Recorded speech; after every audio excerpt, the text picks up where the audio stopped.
Well, as you know, President Trump has directed U.S. Central Command to restart the free flow of commerce through the Strait of Hormuz under the umbrella of Project Freedom. To be clear, this operation is separate and distinct from Operation Epic Fury. Project Freedom is defensive in nature, focused in scope, and temporary in duration, with one mission: protecting innocent commercial shipping from Iranian aggression. American forces won't need to enter Iranian waters or airspace. It's not necessary. We're not looking for a fight, but Iran also cannot be allowed to block innocent countries and their goods from an international waterway. Iran is the clear aggressor, harassing civilian vessels, threatening mariners from every nation indiscriminately, and weaponizing a critical choke point for its own financial benefit, or at least trying to.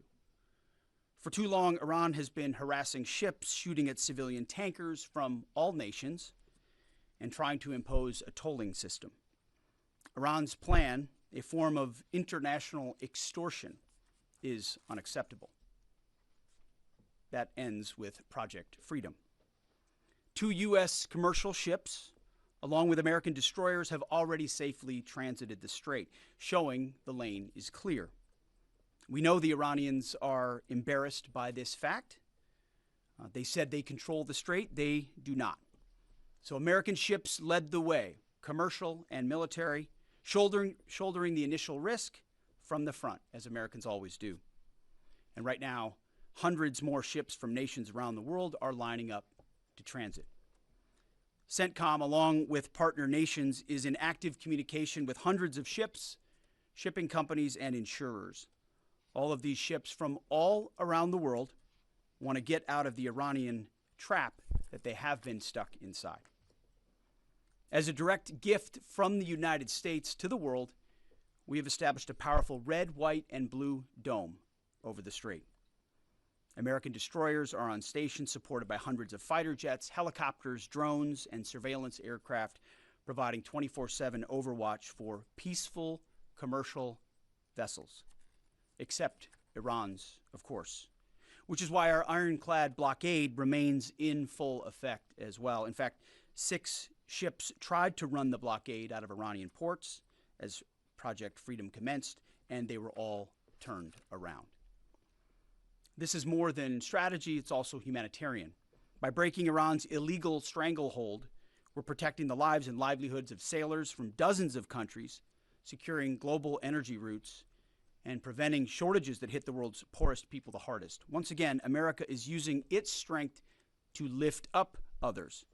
Iran is trying to subjugate the world.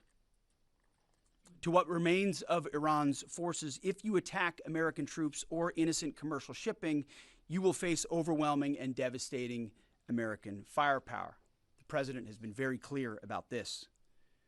We prefer this to be a peaceful operation, but are locked and loaded to defend our people, our ships, our aircraft, and this mission without hesitation. To Iran, let innocent ships pass freely.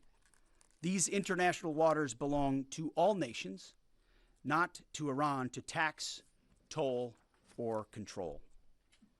To our partners, allies, and the rest of the world, this is a temporary mission for us.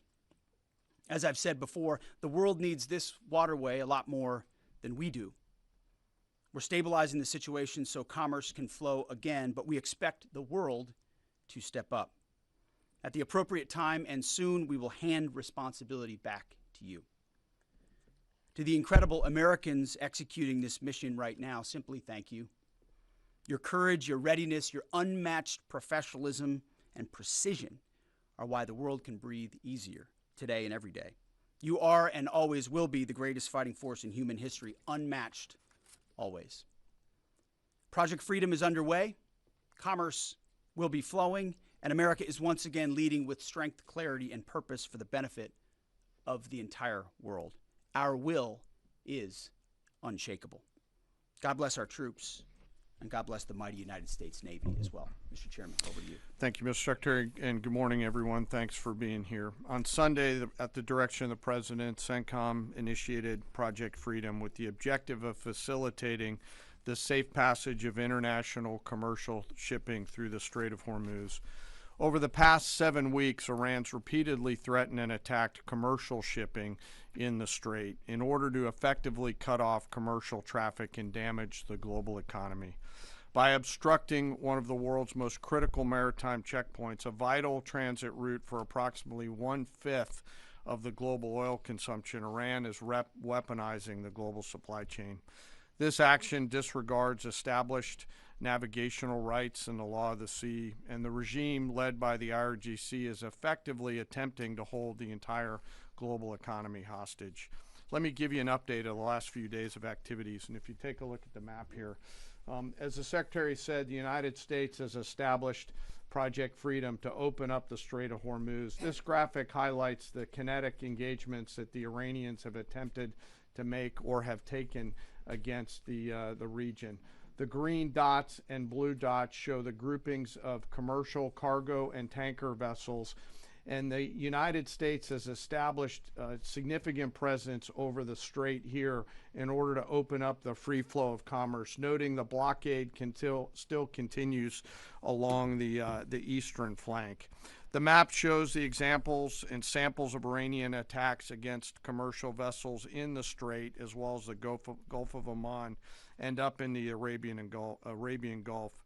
Since the ceasefire was announced, Iran has fired at commercial vessels 9 times and seized 2 container ships, and they've attacked U.S. forces more than 10 times, all below the threshold of restarting major combat operations at this point.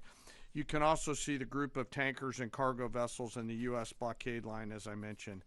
As a result of Iran's indiscriminate attacks across the region, there are currently 22,500 mariners embarked on more than 1,550 commercial vessels trapped in the Arabian Gulf, unable to transit. In addition to shipping, Iran has continued to deliberately attack its neighbors. Just yesterday, Iran attacked Oman once and the UAE 3 times, including an attack on Fujairah oil terminal, which was successfully defeated.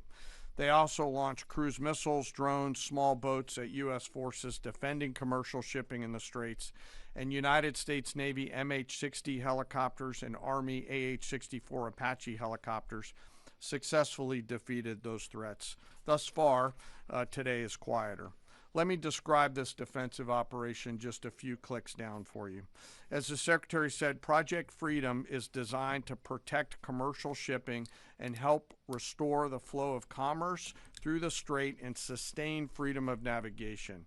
CENTCOM has established an enhanced security area on the southern side of the strait that is now protected by U.S. land, naval, and air assets to help defeat further Iranian aggression against commercial shipping. I'd like to share a little bit more about U.S. capabilities, but for operational security purposes, I'm not going to get into specific details out there. On the surface, guided missile destroyers and other warships are detecting and defeating Iranian threats. This includes fast boats and one-way attack drones. In the air, more than 100 fighters, attack aircraft, and other manned and unmanned aircraft, synchronized by the 82nd Airborne Division, are in the air 24 hours a day, providing defensive overwatch for the enhanced security area and its approaches that I discussed. These forces are comprised of over 15,000 American service members and have established localized air and sea control to protect against Iranian threats. Commercial vessels that transit through the area will see, hear, and frankly feel U.S. combat power around them on the sea, in the skies, and on the radio. And as of this morning, as was mentioned prior, 2 U.S. flag merchant vessels have transited, and we anticipate more to transit over the coming days. Further up the Gulf, U.S. Naval Forces Central Command continues to work to identify and mitigate any threats. Beyond Project Freedom, CENTCOM and the rest of the Joint Force remain ready to resume major combat operations against Iran if ordered to do so. No adversary should mistake our current restraint with a lack of resolve. And the President has said, as the Secretary has, that now is the time for those with equity stake in the strait to come assist. Before I turn it back to the Secretary, I want to take a moment to highlight part of our joint force today. And today I want to talk about the paratroopers of the United States Army 82nd Airborne Division. When the President or the Secretary need immediate, scalable, and lethal combat power in CENTCOM or elsewhere, the All-American Division answers the call. The 82nd is the core of our nation's immediate response force and ready to deploy within hours of notice.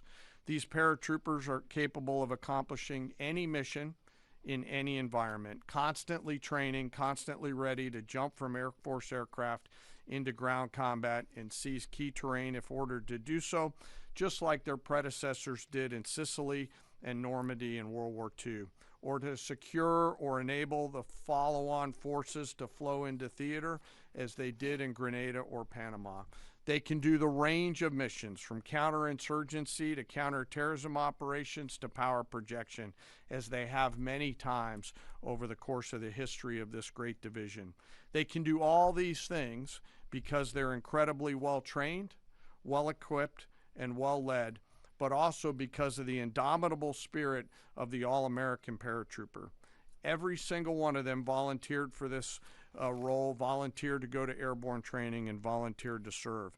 But this division is now more than just a formation that we use for forcible entries. For example, just today, they are out there coordinating, integrating, and synchronizing land, air, space, sea, and cyber forces using joint all-domain command and control. They use next-generation tactical networks that are AI-enabled to augment intelligence and operations, and they seamlessly synchronize all of these effects and are doing so in support of Project Freedom as we speak. The relentless focus on technical innovation allows the commanders out there in the field to see, sense, and understand the opportunities that are in front of them, along with the associated risks, and make smart decisions out on the objective. With incredible courage, tenacity, and grit, they are going all the way every day, and whenever the nation calls on them, they are there to answer the call. We are grateful for their service and their leadership. Lastly, before I close, as I often do, I want to remember some of our fallen. Today we remember Sergeant William Rivers, Specialist Brianna Moffett, and Specialist Kennedy Sanders of the 718th Engineering Company, U.S. Army Reserves, out of Fort Benning, Georgia. They were tragically killed on January 28, 2024, when attacked by an Iranian-backed proxy force at Tower 22 in Jordan. We continue to carry on their memories. We remember their names. We remember their families. And the Secretary and I are deeply grateful for all of our deployed forces who are out there doing our nation's work. And sir, with that, I'll kick it back over to you. Very good. We'll take a few questions. Go ahead. Thank you. Alexandra Ingersoll, One America News. Do you assess, Mr. Secretary, do you assess what's left of this small boat fleet to be a significant threat or a nuisance to be managed? And then secondly, what is your message to critics who say that the U.S. doesn't have a strategy in this mission? Well, any threat needs to be taken seriously. And just like those 6 attack boats that the chairman mentioned were taken seriously and dealt with before there were any real threat to the American military vessels that they were approaching. And that is, small craft like that are all that Iran has left. Their ability to get close with a destroyer of the capabilities that we have is limited, but we're going to take it very seriously and kinetically, quickly. We're not going to allow a threat to gather. And I can tell you, even from just this morning, the strategy remains laser focused. In fact, what I think you see from Project Freedom is that we're not allowing ourselves to get distracted. This is a separate and distinct effort, temporary in nature, that we plan to hand over to the world. The world has expressed a desire to be a part of this, as is often the case, or maybe almost always the case. American leadership is required, so the president was willing to undertake this, send commercial ships through, send destroyers in, provide this red, white, and blue bubble of protection, and encourage the world to step up, because ultimately this waterway is, as I said, far more crucial to the rest of the world and they need to have the ability to defend it. So I think this is a reflection of a laser-focused strategy, actually, right here. Morning, Mr. Secretary, Mr. Chairman. David Zia, Real America's Voice. I wanted to ask you, of any of the fast boats that have been either sunk or identified, are there any armaments larger than, say, small, AK-47 type stuff, or any anti-ship cruise missiles identified? And my second question is, if there's a divide between the IRGC and Tehran, is there a way to get Tehran to agree to let us go after the IRGC that is doing these attacks without violating the ceasefire? Well, right now, anything coming at our crafts, regardless of what's on it, has to be defended against, and that's the case. I don't know what the exact armaments were on those fast boats. Small arms, nothing significant on the fast boats. Rifles or small machine guns. There were some small coastal cruise missiles shot down as well. So there's been, I think there's some frothiness in the beginning aspects of this that were dealt with very directly by our destroyers, and we're communicating both overtly and quietly to the Iranians to allow this defensive operation to happen on behalf of the world. There are some actions the IRGC takes sometimes that are outside the bounds of what maybe Iranian negotiators would like. That's their job to rein that in and ultimately create a condition for a deal, right? That's not something I talked about in these remarks, but that's happening in real time. Iran has an ability to make that deal, but what we're demonstrating with Project Freedom is they don't control the strait. I mean, we know Iran is embarrassed by the fact that our blockade is holding, and we can run ships through, and we're going to help the world run ships through. And if they hold it at issue, the whole world knows who's doing it. It's not us. We're willing to open it up. It's Iran, and that creates a dilemma for them. We hope they make a deal. Yes. Thank you, sir. My first question is for General Kane, Mary Margaret with the Daily Wire. You said that the attacks by Iran so far are below the threshold of restarting major combat operations. What is that threshold? And then for Secretary Hegseth, are there still concerns about mines in the Strait? And can you kind of clarify these reports of kamikaze dolphins that we've heard about? I haven't heard the kamikaze dolphin thing. It's like sharks with laser beams, right? The threshold of restarting is a political decision above my pay grade. What I'll say is it's low harassing fire right now. It feels like Iran is grasping at straws to try to do something across the southern flank. To your question, David, their command and control structure remains very fractured, and I think they're struggling to maintain control down echelon at the edge, but it's still pretty low-level kinetics at this point in time. And I can't confirm or deny whether we have kamikaze dolphins, but I can confirm they don't. Ultimately, any follow-on effort, if there are mines identified, would be something that some of our units could undertake or the world could undertake. But right now we know we have a lane of safe passage that commercial shipping can flow through. Thank you, Secretary Hegseth. Last 24 hours or so, Iran's fired at us, we fired at Iran. Just going to ask you more directly, is the ceasefire over? No, the ceasefire is not over.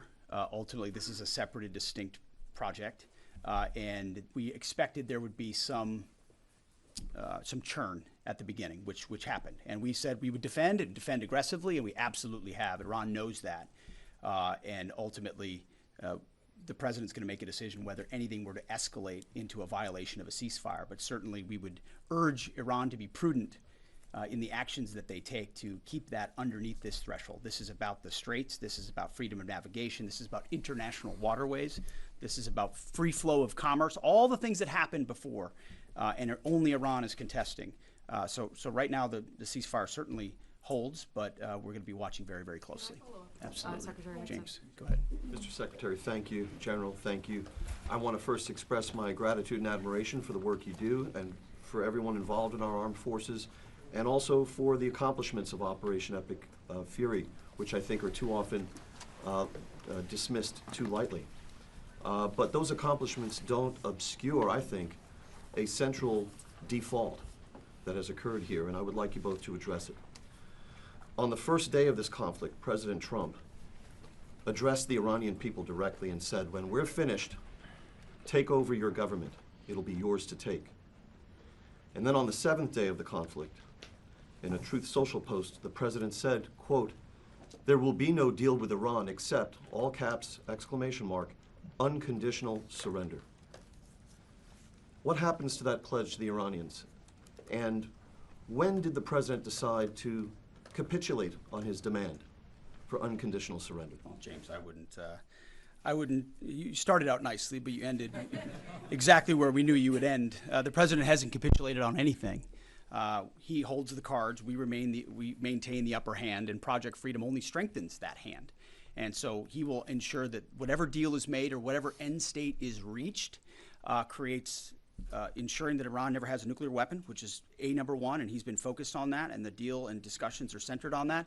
And what the Iranian people take advantage of after the fact is up to them, and he's been very clear about that. And maybe you do it now, maybe it happens later, but ultimately he's also been clear, we're not going to entangle this into some nation-building project. Our objectives are clear. They've been pursued from day one. Hopefully the Iranian people take advantage of that because they're being taken advantage of by this regime. As you know, 45,000 Iranians, innocent Iranians, killed before the outset of this. That's what this government does, kills their own innocent civilians. Getting out from underneath that is going to be a challenge of the Iranian people, and we certainly hope they take advantage of that. Thank you. Can I have one follow, please? Go ahead. If I may. Everybody else One follow. follows directives. Go ahead. Thank you, Mr. Secretary. Can you share any information regarding the South Korean ship that was reportedly hit by Iran? Is Seoul in contact with the U.S. military about it? And is there any indication that they would heed Trump's call made on social media to join Project Freedom? We hope so. We're in contact with that ship, CENTCOM, I should say, and the Maritime Coordination Forces are in touch. And I think targeting like that is a reflection of the indiscriminate nature of what Iran is doing. We hope South Korea would step up, just like we hope Japan would step up, just like we hope Australia would step up, just like we hope Europe steps up. But we're not waiting for them to do so. We're looking to set the conditions to hand to them. But the president was clear in his truth message that, hey, this is your ship. You should take part in helping to defend it. We very much hope they do. James, go ahead. Mr. Secretary, in terms of new U.S. intelligence reports suggest that the timeline for the war in Iran to get a nuclear weapon has not changed since last summer, still at 9 to 12 months. Is that intelligence wrong? How can this be after so much bombing? And for General Kane, going on back onto what you're talking about, the Strait of Hormuz, the president recently said that the blockade is even more effective than bombing. So why didn't we start the campaign with the blockade? And initially, how many planned ships do you plan to escort or take through commercial ships to the Strait of Hormuz today or in the coming days? Well, we don't discuss the specifics about intel, and anybody that does shouldn't be, and I can't confirm or deny whether that is indeed correct. Speculation, as far as I'm concerned, coming from you. But ultimately, what Operation Midnight Hammer did in the obliteration of those facilities was set back their program. And then, because of the efforts of that 12-day war, the president was able to recognize that this threat, while they continued to seek nuclear capabilities, their will was still there to seek a nuclear bomb. Ultimately, they were creating a conventional umbrella of so many missiles and so many capabilities that no one would want to challenge them. Think of the North Korea. This is the North Korea strategy. We have so many conventional capabilities, you won't do something about it, and underneath that, we're going to develop more nuclear capabilities. So the will was still there. President Trump had the courage to say we have to dismantle and take on those conventional capabilities while the nuclear facilities are watched 24/7 and overwatched, and we will ensure one way or another, hopefully Iran chooses a deal, that they give up those ambitions, give up those capabilities, and we're able to confirm that every step of the way. So that has been, President Trump's been focused on it. He's set them back like no other president. He ripped up the terrible deal that would have given them a bomb. He took care of it in Midnight Hammer. We're watching it right now, and ultimately feel good about the fact that the end state will ensure that Iran never has a nuclear weapon. Go ahead. Sir, I'll let CENTCOM talk to the number of ships they're going to take through because they're the nearest ones to talking to the commercial shippers, and I don't want to get out in front of them. On the order and sequence around the military objectives, that's a decision the President and the Secretary go get us at, and at the time we were focused on the primary objectives that were in front of us. Thank you. Ryan Morgan with the Epic Times. On Friday, President Trump notified Congress that the hostilities that began on February 28 had terminated. That came on the deadline of the 60-day war powers deadline. Will this administration be seeking congressional approval for any further military operations if the ceasefire breaks down? Our view is the one you described, that ultimately with the ceasefire, the clock stops. If it were to restart, that would be the president's decision. That option is always there, and Iran knows that, and that's why, you know, their choices in Project Freedom are important. The president retains the opportunity and the capabilities, more capabilities than we had at the start of this, to restart major combat operations if necessary. If Iran is not willing to follow through on its side of the bargain or make a deal, then the War Department is postured, locked, loaded, and ready to go. We hope it doesn't have to go in that direction, but Admiral Cooper and our forces are in a three-point stance and ready to go. Yeah, last question. Thank you. Liam Cosgrove with Zero Hedge. In recent weeks, both Israeli Prime Minister Benjamin Netanyahu and Israel's head of Mossad have stated their intent not to cease combat with the Iranians. Netanyahu put this on Twitter. Israel's head of Mossad said Israel's goals are not finished until the Iranian government collapses. And so they're referring to the government that President Trump has brokered a ceasefire with and is working on a lasting peace in the region with. And so that's, you know, something many Americans, especially American farmers, are hoping he does get to a lasting peace. And so if President Trump is successful in that and the Israelis are explicitly stating their intent to continue fighting at a later date, how can you ensure America doesn't get roped back into a war if that comes? And secondly, with Netanyahu comfortable tweeting something like that out, and also Netanyahu has continued bombing Lebanon despite President Trump I would explicitly say your telling him not question is to. based on the false premise that somehow President Trump is being pulled in by Prime Minister Netanyahu to any of these actions. And that's where you're going. Just to be clear, President Trump has led at every step of this based on his view of American interest and America first. And we're grateful that Israelis have been very capable partners at many steps of this. And they may have some objectives at times that are slightly different than ours. But there's only one hand on the wheel ultimately directing this, whether it's Project Freedom or previously Operation Epic Fury, and it's President Trump. So we're grateful for their input, their insights, the existential nature of the threat they face from an Iranian bomb, the capabilities that they can bring to that, but ultimately the coordination will happen with the leadership of President Trump. Thank you very much. I appreciate it. Thank you.